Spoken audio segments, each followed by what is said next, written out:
Hey guys, thank you udah klik video ini. Jadi sekarang di video ini aku nggak bahas kasus dulu ya. Jadi mungkin kalau kalian ada yang bingung tiba-tiba aku buat video kayak gini. Nah jadi sebelumnya di konten ini nih, itu aku nyuruh kalian buat nanya apa aja tentang aku ya, terserah di Instagram aku. Jadi di video ini aku penuhin janji aku gitu loh, jawabin semua pertanyaan-pertanyaan kalian. Oh ya sebelum lanjut aku promosin dulu nih Instagram aku. Kali aja nambah nih followersnya dari 5.463 jadi 5.465. Target nih 5.465. Yuk bisa yuk, lumayan nambah 2. Karena biasanya di Instagram aku nunjukin gimana kondisi belakang layar kita ngebahas kasus-kasus kayak gini, dan juga biasanya di sana aku share apa yang gak aku share di YouTube aja gitu loh. Oke lah, langsung aja kita ke pertanyaan pertama. Tapi kalau video kayak beginian pakai cemilan gak sih enaknya? Mana aku gak ada cemilan lagi, adanya minuman doang. Tapi nggak apa-apa lah.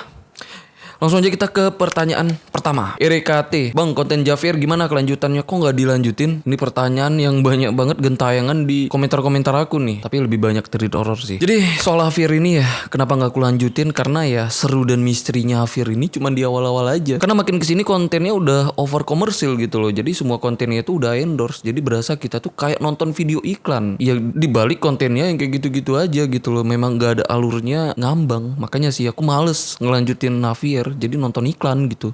Lanjut ke pertanyaan selanjutnya dari Putra Skylight. Bang, ini pertanyaan gue sejak lama. Siapa yang ngegaji presiden? Kalau karyawan swasta kan yang ngegaji kan SPF atau personalia gitu. Dan biasanya ditransfer. Lalu bagaimana seorang presiden mendapatkan gaji? Aneh nih pertanyaannya. Nah tapi yang aku tahu ya, yang ngegaji presiden kan itu rakyat gitu ya. Karena kan presiden itu digaji dari hasil pajak kan. Iya gak sih? Harusnya kayak gitu sih. Nah tapi siapa yang ngegajiin, siapa yang mentransferkan? Aku nggak tahu juga sih. Ya mungkin kalian ada yang tahu, komen aja di bawah. Aku jadi penasaran juga nih dari pertanyaan aneh ini. Oke, next ke pertanyaan selanjutnya dari Fakih 2202. Bang, lu udah nikah belum? Atau udah punya anak? Udah, aku baru aja nikah di tanggal 19 Mei kemarin. Jadi yang follow aku di Instagram pasti tahu sih, karena kemarin aku instastoryin di tanggal segitu pas aku nikahan gitu loh. Jadi banyak banget nih kalian yang ngucapin. Jadi thank you banget untuk kalian semua yang udah ngucapin. Jadi aku bareng istri Widi. Kalau baru nikah sebut istri itu kayak agak canggung gitu ya. Ya jadi thank you banget lah buat kalian semua yang udah ngucapin. Jadi aku bareng istri kemarin memang ya bacain gitu loh semua ucapan yang udah kalian kirim ke aku di DM Instagram kami, bacanya bareng tuh. Ya thank you banget. Jadi pertanyaan ini aku lempar lagi ke kalian ya. Jadi kalian yang nonton di sini udah pada nikah juga atau belum, atau jangan-jangan masih sekolah nih? Kayak gimana nih kalian? Coba ya komen aja di bawah, ntar aku lop-lop semua tuh pertanyaan komen-komen kalian gitu. Oke, next ke pertanyaan selanjutnya dari Faiz_Avi Sena. Kalau boleh saya tebak, Kariska tinggal di kawasan Jabodetabek. Namun mengapa dalam video seringnya menggunakan aku, bukan gue? Selayaknya bahasa di sana. Mohon maaf, namun ini pertanyaan bukan justifikasi dan oke, santai. Kan pertanyaannya memang bebas, boleh nanya apapun. Iya sih bener, sekarang aku tinggal di Jakarta, tapi aslinya bukan di Jakarta. Terus kenapa aku pakai kalimat aku bukan gue? Yang pertama aku lebih nyaman aja sih kalau misalnya di video aku tuh pakai aku gitu loh, bukan gue. Karena kan yang nonton nggak semuanya dari Jakarta kan, jadi ya lebih mewakili untuk semuanya aja sih. Ya selebihnya lebih nyaman aja pakai aku. Oh ya, aku nanya juga nih ke kalian. Jadi kalian yang nonton ini itu dari kota mana aja? Absen yuk di kolom komen. Ntar aku lop-lop juga nih satu-satu semua komen kalian. Karena aku juga penasaran sih kalian ini dari mana aja gitu. Oke lah, next ke pertanyaan selanjutnya dari Zarohan 8019. Bang, tinggal di mana? Punya saudara berapa? Semoga sehat selalu dan semangat kontennya. Konten apapun dari abang gue suka. Makasih loh support dan doa baiknya ya, thank you banget. Aku tinggal di Jakarta di rumah istri aku. Jadi kalau saudara, aku punya 2 saudara gitu. Oke, next pertanyaan selanjutnya ini dari Cory Alvaro. Langsung aja tanpa basa-basi, kenapa tidak ada lagi treat horror? Oke, ini satu pertanyaan yang benar-benar mewakili semua pertanyaan soal treat horror ya. Nah jadi ada 2 faktor yang benar-benar ngebuat aku tuh kesulitan sih untuk ngelanjutin segmen treat horror. Masalah pertama karena ada masalah teknis di Twitter yang pasti aku nggak bisa cerita ke kalian di sini ya. Yang pasti ya, masalah itu tuh bener-bener menghambat sih, mempersulit aku untuk ngelanjutin segmen treat horror ini. Terus masalah kedua, aku pribadi nggak nyaman sih ya ngebawain cerita, menceritakan ke kalian yang aku sendiri itu nggak percaya dengan kisahnya gitu loh. Apakah itu bener-bener terjadi atau cuma karangan. Jadi nanti kalau emang aku nemu ceritanya yang benar-benar terjadi gitu ya menurut aku, dan ceritanya pun itu benar-benar horor menurut aku, ya mungkin aku bakal ceritain sih ke kalian cerita-cerita horor. Karena biasanya pas aku nyari cerita horor ya, kalau aku pribadi udah merinding dengan kisahnya, apalagi percaya dengan kisahnya, ya aku bakal bawain ceritanya ke kalian gitu loh, supaya kita merinding bareng. Nah sebenarnya itu sih konsep utama aku buat segmen cerita horor, jadi kita merinding bareng gitu. Nah tapi sebenarnya pengen sih aku ya selingin konten horor, cerita horor gitu, di samping kita ngebahas kasus juga. Karena kok misalnya terus-terusan bahas kasus juga ya terlalu tegang gitu ya, tapi kalau misalnya terus-terusan bahas horor juga ya terlalu merinding juga gitu loh. Jadi pengennya di balance aja sih kayak gitu. Nah tapi nggak tahu ya, tapi sekarang yang pasti fokus utamaku lebih ke kasus dulu sih, karena aku memang semangat banget ngebahas kasus kayak gitu, karena aku memang punya spirit juga ya. Karena tujuan utama aku ngebahas kasus kayak gitu, aku pengen banget ya dari kisah dan kasus yang aku ceritakan ke kalian itu benar-benar bisa jadi pembelajaran untuk kita semua gitu loh. Jadi kita sama-sama belajar dari pengalaman orang lain supaya kita nggak ngalamin yang kayak mereka alamin. Itu sih yang buat aku semangat banget ngebahas kasus-kasus kriminal kayak gitu. Hantu horor sih, tapi terkadang yang lebih horor itu ya orang lain yang nggak kita tahu isi hatinya. Oke, next ke pertanyaan selanjutnya dari Abel Julfikar _ Bang, mau nanya awal mula nge-YouTube gimana dan alat-alatnya dulu pas awal banget itu apa aja yang kamu pakai? Terus kok bisa kepikiran bikin channel YouTube? Jawab nanti di konten Bang. Sekarang nih aku jawab nih. Judis banget ya, bercanda-bercanda. Sekarang nih aku jawab nih gitu. Tapi ini kayaknya pertanyaannya bukan agak sih, memang bener-bener panjang nih ya kayaknya. Jadi kalau kalian mungkin bosen denger ceritanya, langsung skip aja ke pertanyaan selanjutnya. Oke, jadi di sini aku jelasin. Jadi awal mula aku nge-YouTube ya itu karena hobi dan suka sih proses produksi video, yang harus siapkan ide video gitu ya, konsepnya kayak gimana dan eksekusinya pastinya. Dan aku juga dulunya ya hobinya tuh ngedit video di Adobe Premiere Pro dan After Effects sih. Kalau Adobe Premiere Pro sampai sekarang ya ngedit video ini kan di Adobe Premiere. Jadi dulunya ya di tahun 2016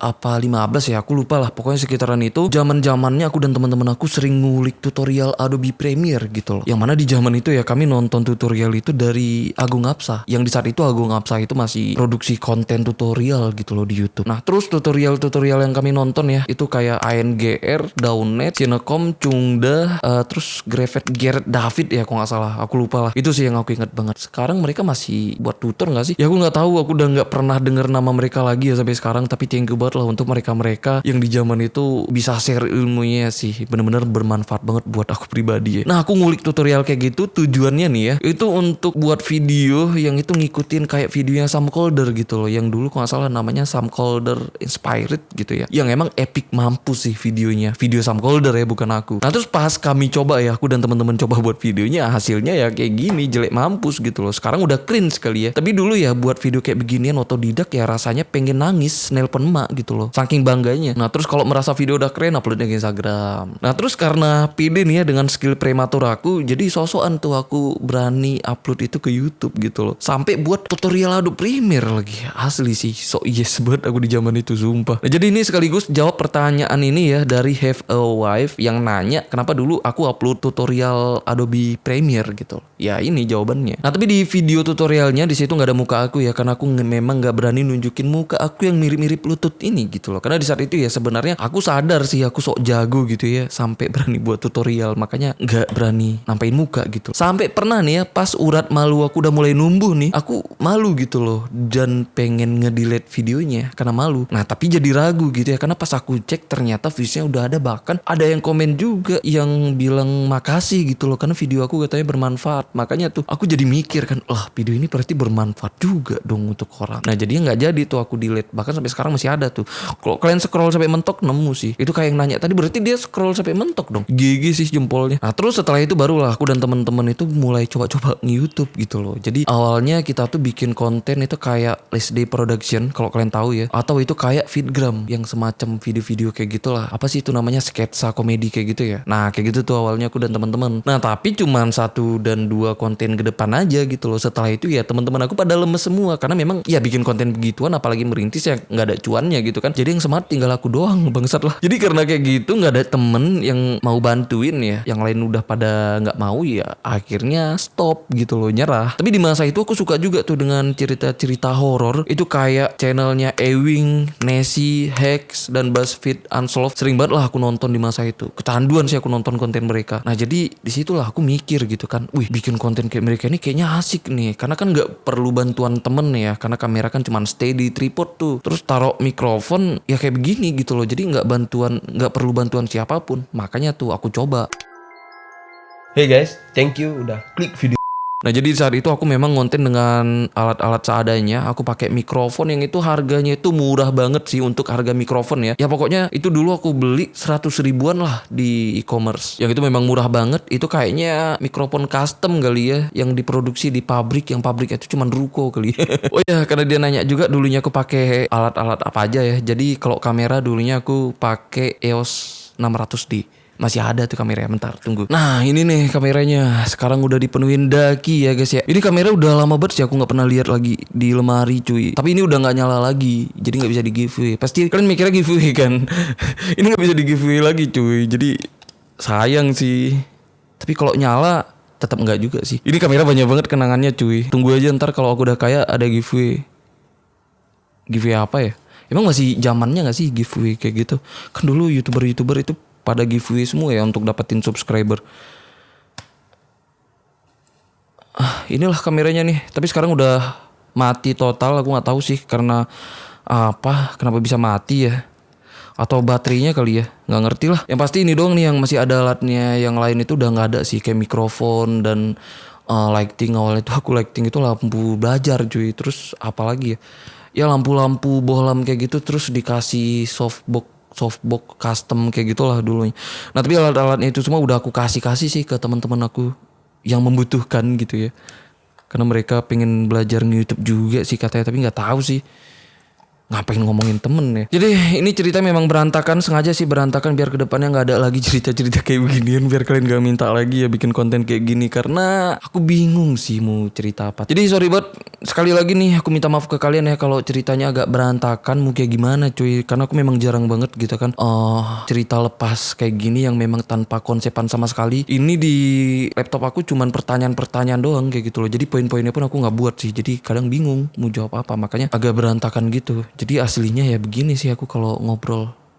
Ketahuan kan aslinya. Oke, next ke pertanyaan selanjutnya. Ini dari Mikail apa sih, kayak gimana sih bacanya nih? Mikail MCHTR gitu ya. Bang, pernah ngalamin mistis nggak di kehidupan setelah ngonten-ngonten horor? Selama ini nggak pernah sih ya aku ngalamin horor secara langsung. Tapi orang-orang kok sering ya ngalamin hal-hal horor secara langsung gitu ya, ngelihat penampakan. Apa karena aku yang sial kali ya? Kok kalian gimana nih? Pernah nggak sih kalian ngelihat penampakan secara langsung dari mata kepala kalian gitu? Atau mungkin kalian punya temen yang pernah ngelihat penampakan? Aku nggak pernah ya. Oke, next ke pertanyaan selanjutnya dari Teh Yudi. Bang, aku mau tanya, dari semua video YouTube abang semuanya menarik ditonton. Wih, makasih. Pernah nggak sih udah ngeriset lama-lama tapi nggak jadi diupload karena kasusnya kurang greget? Satu lagi, apakah Javier lagi? Nah jadi soal kasus yang bakal aku up ke YouTube, memang sejak awal ya, dari pertama aku tahu kasus itu memang aku riset, aku tahu itu kasusnya kayak gimana dulu, itu pantas apa enggak gitu ya dibawa ke YouTube. Nah setelah kiranya pas barulah eksekusi gitu loh, langsung ngonsep, ngeriset udah ya, ngonsep dan langsung syuting dan ngedit gitu sih. Oke, next ke pertanyaan selanjutnya dari Dika. Pernah bahas satu kasus sampai mimpi buruk nggak bang? Dimantep sih pertanyaannya. Pernah sih, bahkan sering, tapi aku nggak tahu ya itu mimpi buruk apa bukan gitu loh. Pokoknya sering kebawa mimpi aja kasus-kasus yang udah aku bahas. Itu contohnya kayak kasus yang baru aja kita bahas kemarin ya, itu kasusnya di Sarah. Sumpah itu serem banget ya, karena hari-hari kita ngonsep kasus kayak begituan, buat konten kayak begituan kan. Jadi kami itu ngelihat secara langsung tuh fotonya memang tanpa sensor. Itu memang gila banget sih fotonya, memang ngeri banget. Foto tubuhnya di Sarah pas ditemukan di tol itu asli sih, itu memang sampai kepikiran, sampai terngiang-ngiang gitu lah, sampai masuk mimpi beneran sih. Terutama istri aku ya yang sering banget sampai masuk mimpi, bahkan sampai ngigo sih. Makanya tuh karena kayak gitu kan, fotonya itu bener-bener buat kita takut buat kita kepikiran. Makanya aku nggak pernah spill foto kayak gitu di konten sih, karena nggak semua dari kalian sanggup ngelihat foto-foto kayak begituan. Makanya ya udahlah, kalau di konten aku cuman khusus ceritain aja dan nunjukin foto-foto yang kiranya aman aja untuk ditunjukin untuk kalian lihat. Tapi kalau kalian penasaran ya, kalian search aja sendiri nama kasusnya atau nama korban atau nama pelakunya di Google, pasti nemu sih. Atau di Twitter biasanya yang no sensor. Oke lah, next pertanyaan selanjutnya dari Lala Perut 231. Berita apa yang mengejutkanmu hari ini? Ini pertanyaan Quora nih. Si Lala Perut ini ya, ini pasti warga Quora nih. Aku sering sih baca-baca Quora juga. Jadi kalau kalian yang sering baca Quora ya pasti kalian familiar nih dengan pertanyaan ini, karena memang paling sering muncul di Quora. Oke, next pertanyaan selanjutnya ini dari Mozzarella 24. Suka bola nggak bang? Klub bola favoritnya apa bang? Klub favorit aku Manchester City sih, karena kan kemarin Manchester City juara champion ya, triple winner gitu. Jadi aku suka Manchester City. Karbitan. Nah kalau kalian ada juga gak sih yang karbitan kayak aku, yang senengnya nonton final doang gitu loh, terus mengidolakan yang menang doang? Enggak, kalau kalian suka bola, kalian suka tim favorit kalian apa nih? Oke, next pertanyaan selanjutnya dari Samirul XX. Your favorite movie dan aktor. Movie ya, bukan series kan. Nah kalau movie favorit aku ya Blitz. Kalau aktornya itu aktor dari film Blitz itu Aidan Gillen sih. Itu gila, keren banget. Biarpun pemerannya itu jadi antagonis ya, jadi penjahat gitu di film itu keren banget sih. Terutama di saat dia di film Blitz itu ya, pas dia nunjukin itu di scene dia nunjukin kalau dia ngoleksi pupnya Michael Jackson yang dia simpen di Tupperware.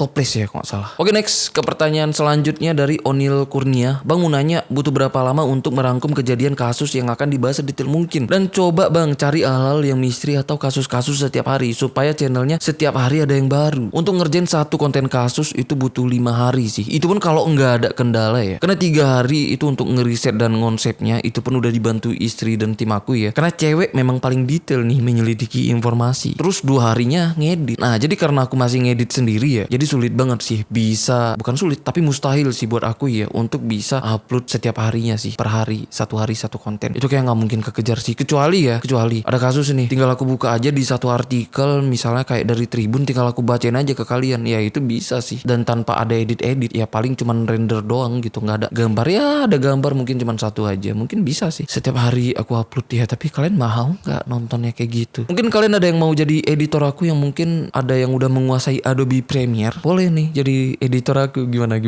Tapi tetap aku usahain untuk nyari editor baru, biar gimana caranya ya bisa ngeringkas waktu aja sih. Yang harusnya 5 hari 1 konten, ini bisa 3 hari 1 konten gitu. Jadi jedanya cuma 2 hari, kan asik ya kalau kayak gitu. Ya pinginnya begitu, tapi belum ada editor cuy kalau sekarang. Next pertanyaan selanjutnya ini dari Dinda Carlina 66. Bang Rizka yang baik hati, aku mau tanya nih, bagaimana pendapat abang tentang suami istri tapi nggak sehobi? Contohnya kayak aku, hobi digital kayak main game, live game, edit video dan sebagainya. Sedangkan suami itu nggak suka dunia digital. Terus bagaimana menurut abang? Ya mau gimana? Enggak, bercanda. Tapi kalau menurut aku ya, suami istri atau pasangan itu nggak harus hobi sih. Misalnya kayak ceweknya yang hobi beauty, masa iya cowoknya juga harus beauty? Atau cowoknya yang hobi mogi, masa iya sih ceweknya juga harus hobi mogi? Jadi kalau menurut aku nih ya, yang harus sama itu ya mindset dan pola pikir. Gimana cara mereka itu bisa saling support hobi dan bidang mereka yang beda. Karena untuk hobi itu emang ruang atau porsi kita dengan teman-teman kita yang sebidang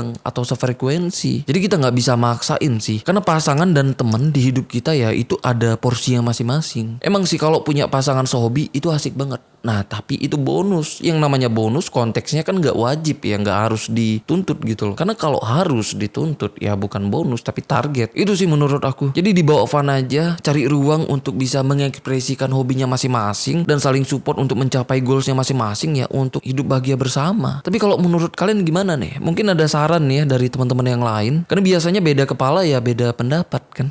Oke, next pertanyaan selanjutnya dari Harix Blacks. Aku mau tanya, selama aku subrek kamu, pembawaan konten kamu beda sama konten creator lain. Serasa kamu ini menjiwai setiap pembawaan ceritanya, terutama yang bertemakan pembunuhan dan, nah pertanyaannya, apakah kamu Kok polos banget nanyanya? Mana bener lagi? Enggak. Gila kali bener. Oke, next ke pertanyaan selanjutnya. Ini dari Rifan Putra. Bang, aku mau nanya dong. Kalau Bang Rizka lagi pusing atau stres soal kerja atau soal ngonten, biasanya ngapain? Biasanya sepedahan sih. Atau mungkin Netflix, nongkrong keluar, muter-muter gitu kan. Ya pokoknya jangan kelihatan tuh kerjaan kalau lagi pusing. Ya stop dulu gitu. Jenuh kan. Ya sering sih ngalamin jenuh kayak gitu. Oke, next pertanyaan selanjutnya dari Wira Yuki. Bang, kenapa pakai topi mulu? Ada niatan buat giveaway topi kah? Ya karena rambut aku jelek sih.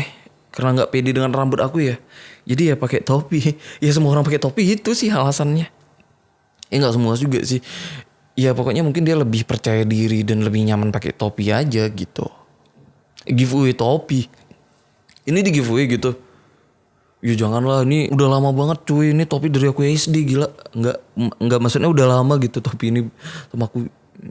Tega banget. Masa itu pun di giveaway. Makanya sih emang masih ada ya sekarang giveawayan kayak gitu. Kan dulu banyak banget tuh YouTuber yang giveaway ya biar naikin subscriber dan followers. Tapi aku gak pernah sih. Ya aku simpel aja sih, kalau kalian suka nontonnya ya nonton, kalau gak suka ya jangan dinonton, udah gitu aja gitu. Kalau di giveaway takutnya kalian nontonnya pas giveaway doang. Setelah itu ya kalian bakal nonton apa konten yang kalian suka. Iya gak? Iya kan, jujur aja. Atau di sini kalian ada yang giveaway hunter, jujur nih. Mana aja nih orangnya nih. Angkat tangan kalian yang giveaway hunter. Pengen lihat nih aku kayak gimana sih jemput. Oke, next pertanyaan selanjutnya dan pertanyaan terakhir. Ya pertanyaan terakhir ya. Aku udah capek banget sumpah demi Neptunus, ini badan aku udah letih banget, gila. Pengen tidur aku tuh orangnya. Oke, ini pertanyaan dari Freedom. Bang, kasus kriminal paling serem menurut lu apa?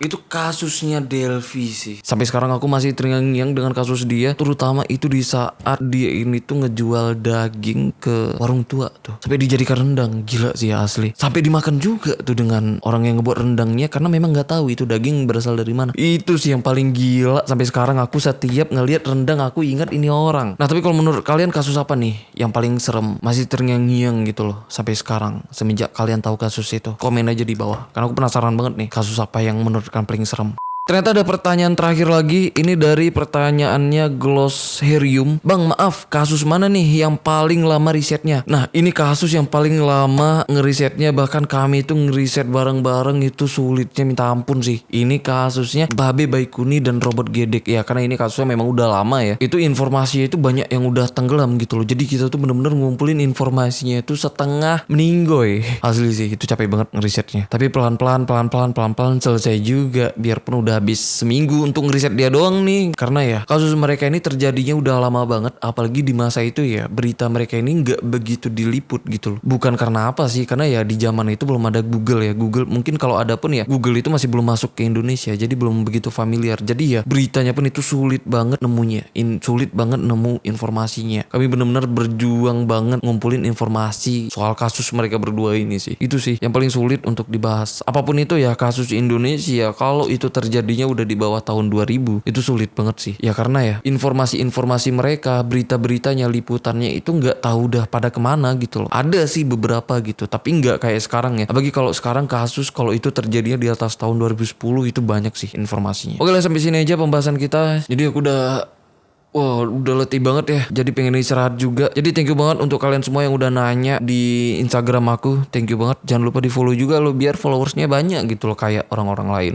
Dan thank you juga untuk kalian yang udah nonton sejauh ini ya. Aku gak tahu sih ini aku ngomongnya berantakan apa enggak. Tapi ntar lah kalau aku udah lihat hasilnya bakal tahu gitu. Jadi maaf banget nih ya kalau memang aku ngejelasinnya agak berantakan gitu loh. Karena memang aku ngejelasinnya ini tanpa konsep. Jadi di sini cuma pertanyaannya doang gitu ya. Gak ada poin-poinnya atau persiapan. Ada sih persiapan karena sebelumnya aku memang udah baca duluan nih pertanyaan-pertanyaannya gitu, kecuali ada beberapa pertanyaan baru tadi sih. Nah tapi ya tetap kadang aku bingung mau ngomongin apa gitu. Jadi bener-bener aku ngomongin apa yang aku ingat, apa yang ada di dalam otak aku yang kecil ini. Oke lah, sampai sini aja kita tanya-tanya jawabnya ya. Mungkin di kedepannya kita buka Q&A lagi atau kayak gimana. Yang atau lah pikir di kedepannya aja. Ya kali pikirin sekarang semuanya.